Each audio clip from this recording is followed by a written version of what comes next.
What up, my beautiful people? Welcome back to the channel. You are looking to get your first motorcycle and you don't know where to go. Well, that's why I'm making this video, so I can give you all the tips you need to buy one of these beautiful bikes. Not my bikes, but your own bike, of course. Now, before we get talking about that, I do want to say I did just get some new carbon fiber pieces and I wanted to check those out.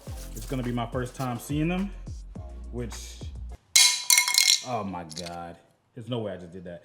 Yeah, these look freaking great. These are for the ZX10, but don't they look good, bro? All right, so you're looking to buy your very first motorcycle. I have bought 11 motorcycles. 10 of them have been used. One brand new, but 10 of them have been used, so I can tell you exactly what to look for. We're gonna start off at number one. Research what kind of bike you want to buy.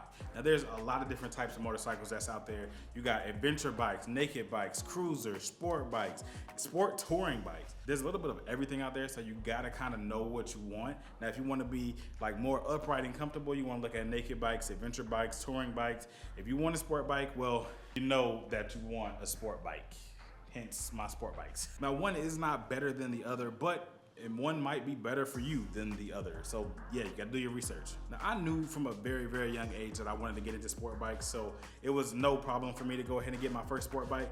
But again, might not be for everybody. Now, once you narrow down what kind of motorcycle you want, then you need to figure out where you're gonna buy it from. You can buy used motorcycles from Facebook Marketplace. Back when I was younger, I used to buy them from Craigslist. If you know, Craigslist used to be a wild place. And you can also buy used motorcycles from the dealerships. Now, there are a lot of dealerships around major cities, so that might be your best option. I will tell you off the rip, a dealership is going to be your most expensive option. However, usually you can get things like Gap, which if you're buying used from a dealership, you probably need, and warranties if you're not comfortable with motors and working on them yourselves. So another benefit. Now, me personally, I don't recommend buying your first motorcycle from a dealership. I think that's a bad idea.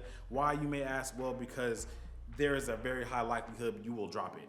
And no, I'm not talking about crash. I'm just talking about literally dropping it, like rolling it backwards, dropping it, slipping on some gravel and dropping it. It's just a really high likelihood. I do recommend buying your motorcycles off of Facebook Marketplace. Now, let me be honest with you. There are some scammers on Facebook Marketplace. You gotta be careful. However, if you know what you're looking for, then you don't have to really worry about it. One, if they want you to pay before you see the bike, absolutely don't do it. Two, if they want you to pay through PayPal, absolutely don't do it. I don't even know if a lot of people could do that, but like, don't do that. And obviously, if they seem sketchy, they probably are. Motorcycle deals are through the roof right now, so you're probably not gonna find one that's a great deal. But if you do find one, if it's too good to be true, it's probably too good to be true. And I will show y'all my motorcycles really quickly. That is my 2016 ZX14R. This is my 2016 Yamaha R6, still super beautiful. And then this is my 2024 Kawasaki ZX10. Now, one of the reasons I always say you should buy your very first motorcycle off of something like Facebook Marketplace is usually you can get them significantly cheaper there than you can in a dealership. Dealerships, yeah, they charge you through them. Now, if you are gonna be buying something from Facebook Marketplace, there are a few things that you need to look out for. Actually, if you're buying a used bike in general, here are some things you need to look out for. All right, so when you're buying a motorcycle, there are a lot of things that can show themselves even if the owner doesn't tell you the truth about them. I guess I'll start on this one. So if you look down underneath, you should be able to see a lot of the engine filter, the headers, maybe the radiator, and you can get some pretty clear signs.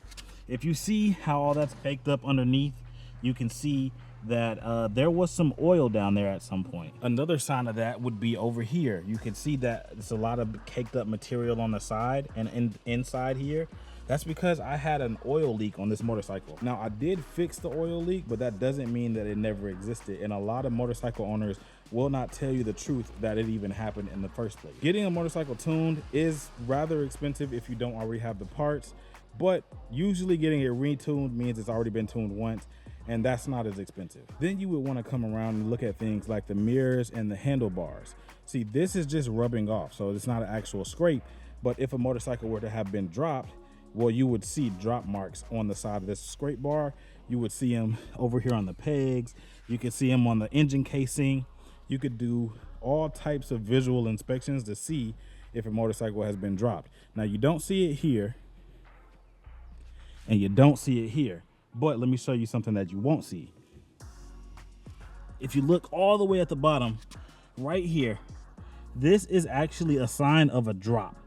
or maybe it's not even a drop. Maybe somebody just let it rub up against something, but it looks like it's been dropped at low speeds. So like I said before, a lot of new owners will drop their motorcycles, and because that's a 600, usually that comes along with newer riders. Now when I bought that motorcycle, I already noticed that, but because it's not elongated and it's not super bad, I figured it was a low speed drop and probably nothing has happened to it. So I took the risk and paid off. It was perfectly fine. But for you, you may not want to take that risk if you're paying a lot of money for a motorcycle. Now, if it's your first bike, honestly, I do believe a drop or two is not a bad thing. You just want to make sure that they at least tell you about it, because that means you can probably trust the owner. Then you want to look at things like chain maintenance. See, chain maintenance is also another indication of a good owner. Now, I haven't cleaned this bike in months, and if you look at my chain, it's not too bad. Like, you can still see it probably needs a little bit of lube. I actually haven't ridden it at all, and the sprocket is still pretty clean for the most part. Now, I just finished the maintenance on my ZX10 chain. If you can see, that sprocket is actually pretty clean. It's just been oiled, so yeah, that one's all good to go. And then even on my ZX14, the chain is pretty clean. The sprocket is clean, the chain is clean. It's not a lot of extra oil. Now, if you see right there, obviously I do need to clean that up a little bit, but hey, you can't win them all. Then I would walk around the bike and test things like the throttle. The throttle should return back immediately. See how that just goes all the way back? It should not stick in any position. It should never be sticky. Your brake should feel good because the brake fluid should be fresh, or at least not bad. Then if you have a clutch cable, you should have a pretty solid clutch grab and it should bounce back. Now this is a hydraulic clutch, so that doesn't necessarily apply, but for my ZX10, I do have a clutch cable, and as you can see, the clutch bounces right back. Now, when you do things like aftermarket levers, sometimes you might need to adjust the brake and the clutch lever, so don't take it too deep, but even still, you can see my clutch bounces right back. And the throttle is good here. Now, if you notice, actually it's a little bit slower than the other bike, but still good. So now what you're looking for is just signs of something that the owner didn't tell you.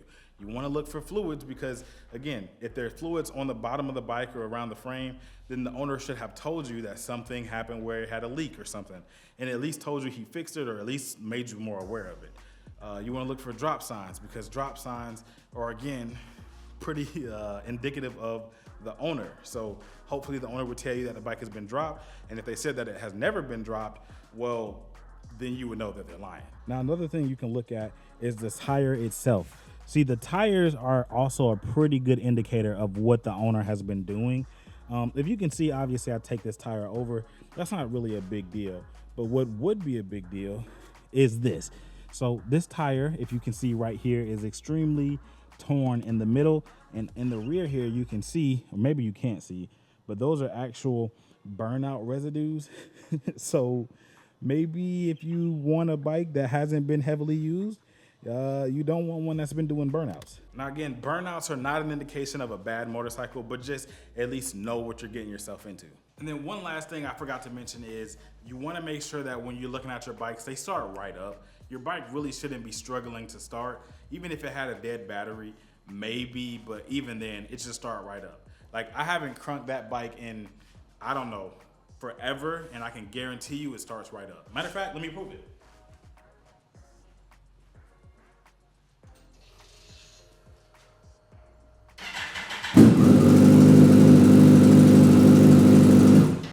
All right, now in this current market, bike prices are very expensive.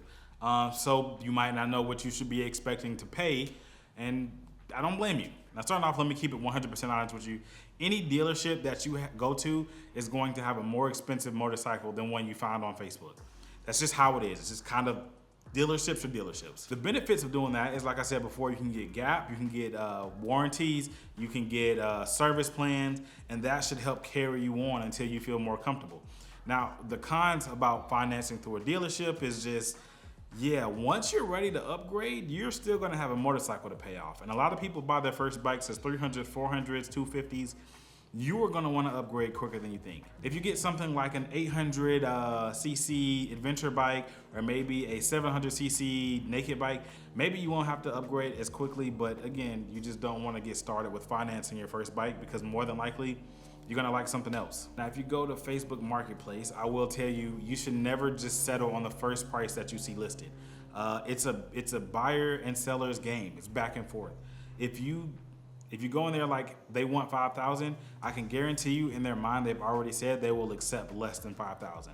It's part of the game. It's called haggling. Now I won't tell y'all should go lowball people because genuinely that irritates everybody. But some people do have some extremely ridiculous prices. So go ahead and shoot them a lowball offer, even if you don't want the bike.